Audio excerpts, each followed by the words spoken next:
In this digital age, where accessibility to all types of content is at our fingertips, the discussion around pornography addiction has become more prominent. Just like any addiction, understanding the underlying neurological mechanisms can be enlightening. Our brains have this amazing ability to change and adapt, which can be referred to as brain plasticity. This means they can rewire based on our experiences and habits. When a person frequently consumes pornographic content, certain neurological changes may take place.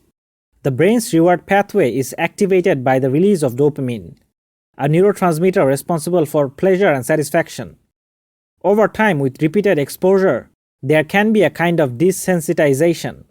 This means one might need more frequent or intense stimuli to achieve the same dopamine high, a phenomenon rooted in habituation. Just as someone might develop a tolerance to alcohol or drugs, a similar process happens with this kind of addiction. The need for novelty or more intense stimuli can drive a cycle of hyperstimulation and novelty seeking. As a result, the brain might come to rely on this frequent dopamine release, leading to dependency and making any attempt to quit met with withdrawal symptoms.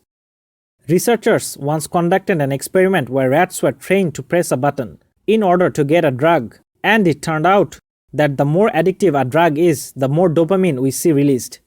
Astoundingly, these rats would press the button with such frequency, they would sometimes neglect essential needs like food and water, highlighting dopamine's overpowering influence on behavior.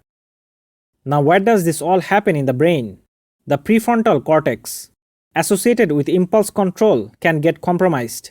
When coupled with the activation of the ventral striatum, our pleasure center, it can reinforce the compulsive behavior.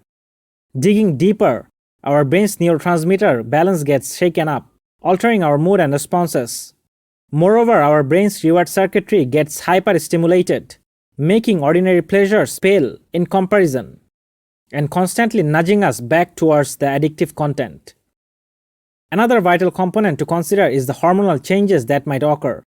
Testosterone helps with sexual desire, while oxytocin, a hormone linked to feeling close and connected, might get released in non-traditional context. Over time, this can lead to a change in the way a person forms bonds and relationships, impacting the broader social implications. For many trapped in this cycle, the internet addiction and the overconsumption of such content can lead to mental health issues. The frequent dopamine highs and lows can be linked to depression and anxiety. Furthermore, in some men, there is evidence of sexual dysfunction, like erectile dysfunction, due to the habitual consumption of such content. To overcome this issue, therapy, especially cognitive behavioral therapy, has shown promise.